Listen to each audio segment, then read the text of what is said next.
Depuis le mois de décembre 2024, la République démocratique du Congo est en ébullition d'après les informations sur les réseaux sociaux et dans les médias conventionnels. Tout semble encore s'intensifier depuis le début de ce mois de janvier 2025. Le monde entier a les yeux rivés sur la République démocratique du Congo.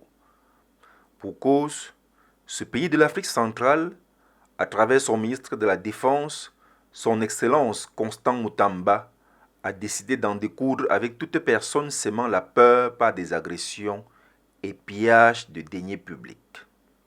À la l'allure où vont les choses, puisque nous allons certainement, excusez-moi, ça c'est en guillemets, nous allons certainement faire application de l'instruction du magistrat suprême sur la création du parquet financier. Une fois que nous mettons en place les parquets financiers, la réforme que nous allons devoir proposer, c'est de pouvoir insérer la peine de mort comme sanction contre les détourneurs des deniers publics. Et nous assurer que tu as volé un franc de l'État, tu sois condamné à mort, que tu sois exécuté. Des pleurs sur les visages par-ci, des prières par-là, ces semeurs de terreur appelés Kuluna ressentent eux aussi le poids de la douleur de la mort sur les cœurs, exactement comme lorsqu'ils ôtent la vie sans pitié à un paisible citoyen. J'ai reçu mon grade parce que je suis sans pitié. Je n'hésite pas à découper les gens. C'est tout mon camp qui a voté pour moi. Là, on va se préparer pour aller affronter d'autres gangs. On a toujours les machettes avec nous.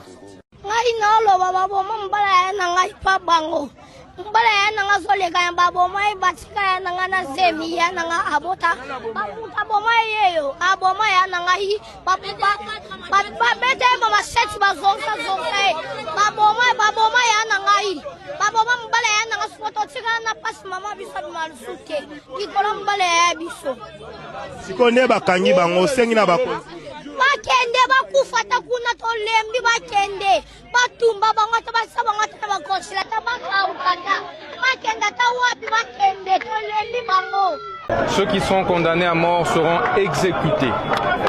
Cela servira de leçon et remettra de l'ordre et de la paix dans notre société. Vous savez, un mineur de 17 ans,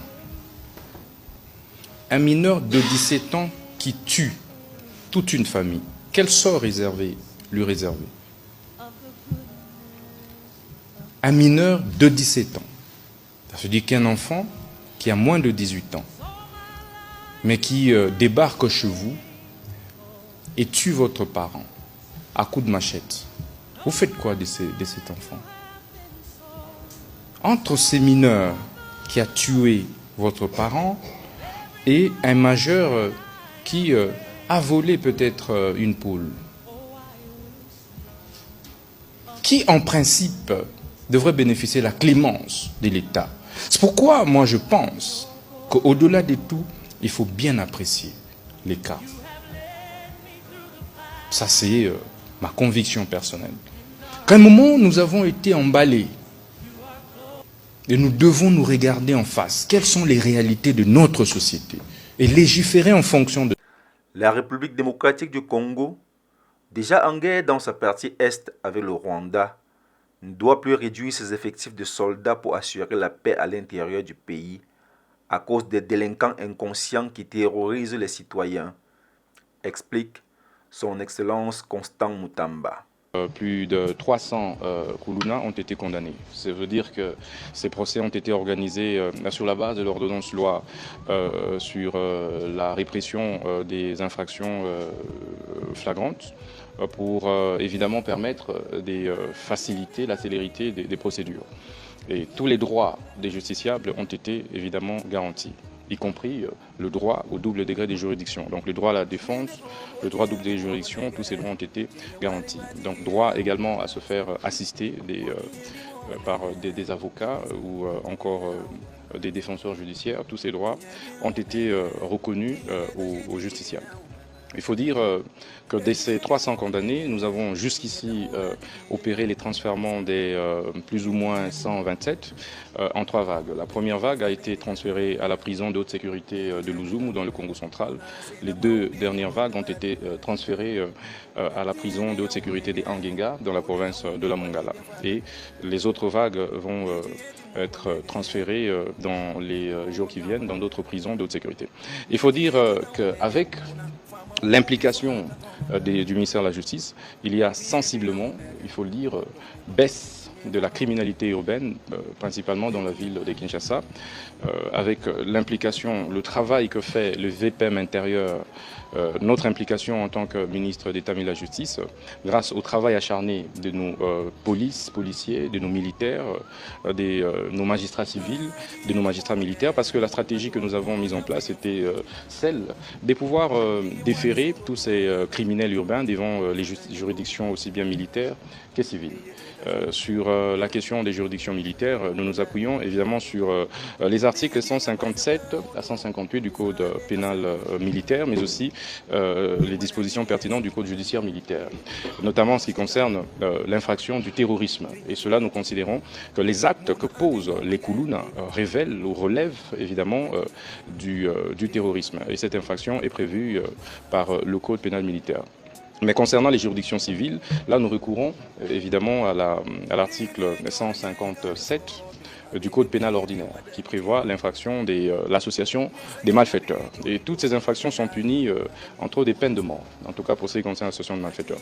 Alors du coup, ces juridictions ont travaillé d'arrache-pied et nous ont rendu des très grands services qui ont permis d'éradiquer ou bien de diminuer sensiblement le taux de criminalité urbaine dans la ville de Kinshasa, et ce, à la grande satisfaction de notre population.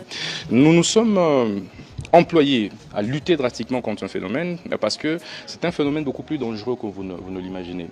Des familles entières sont restées sans père, des familles entières ont perdu des membres des familles.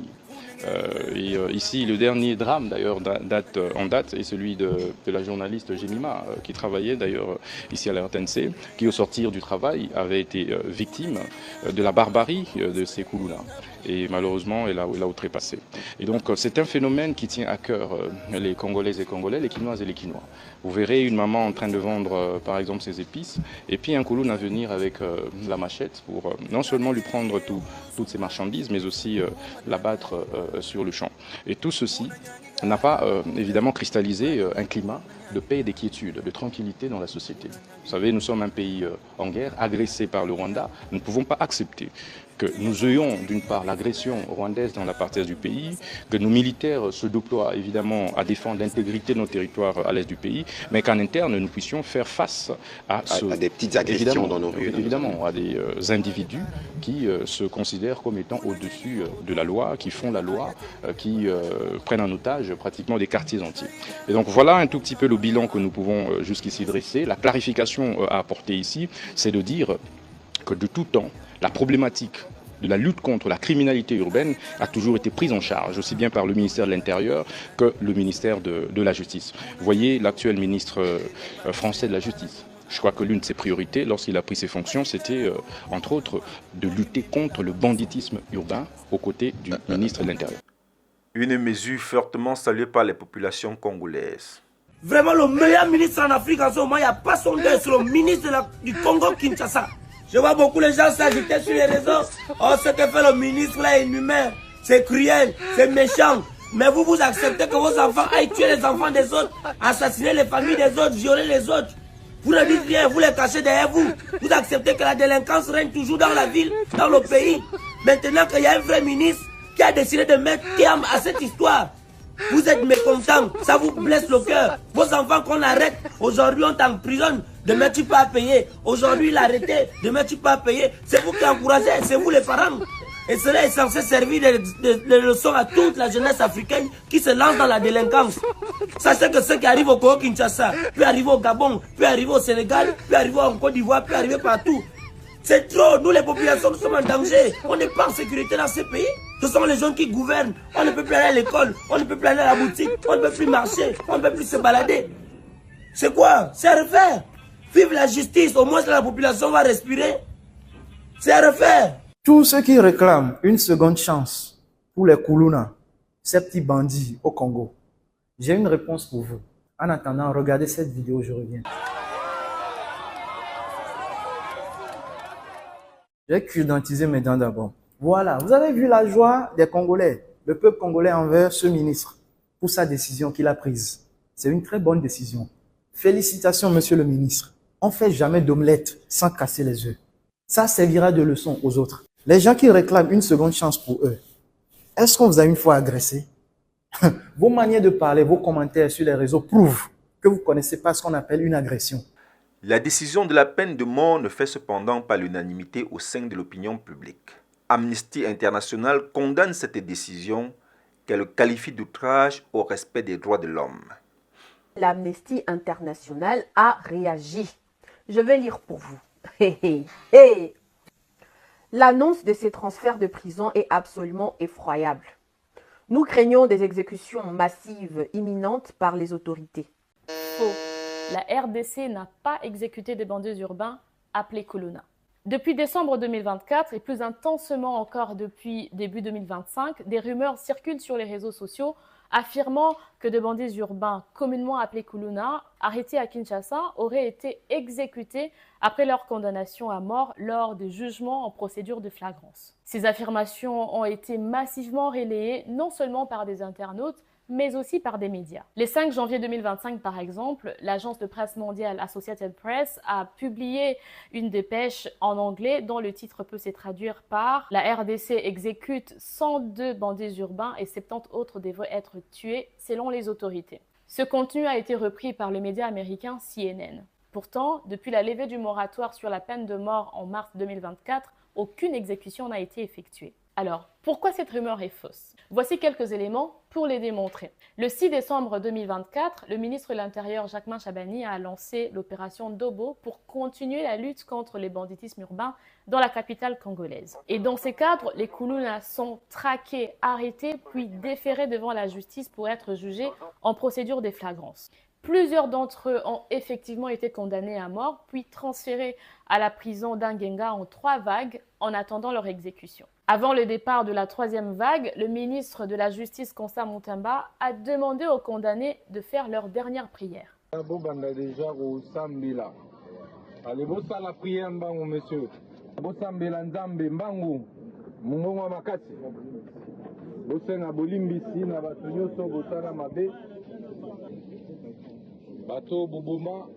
Ces propos ont alimenté les spéculations, laissant croire que les 2 premières vagues de condamnés avaient déjà été exécutées. D'ailleurs, Constant Mutamba a clarifié sa position dans un tweet publié le 6 janvier.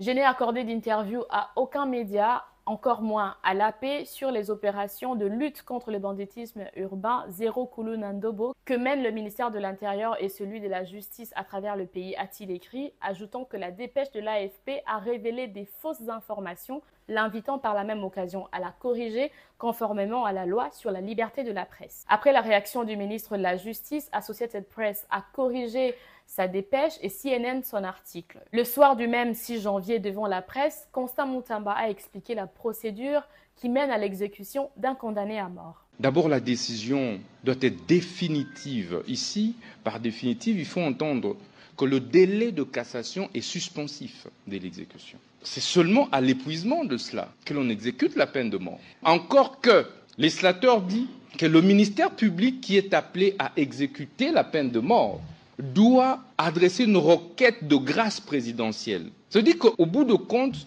c'est le magistrat suprême qui vous dit « moi, je refuse » ou « moi, j'accepte la peine de mort ». C'est ce que disent nos lois.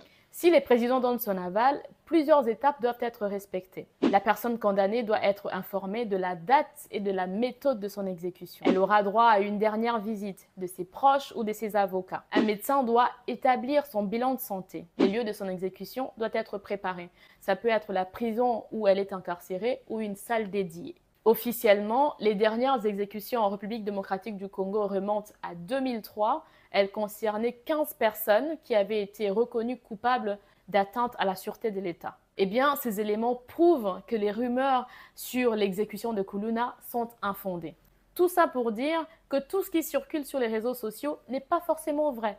Il faut donc faire preuve d'esprit critique pour ne pas participer à la désinformation qui peut créer la panique ou des tensions sociales. Toutefois, les doigts sont d'ores et déjà croisés dans la quasi-totalité des pays africains, car le phénomène Kuluna en République démocratique du Congo change juste de nom et est appelé microbe, banana et je ne sais quoi dans d'autres pays. Le mode opératoire étant quasiment le même.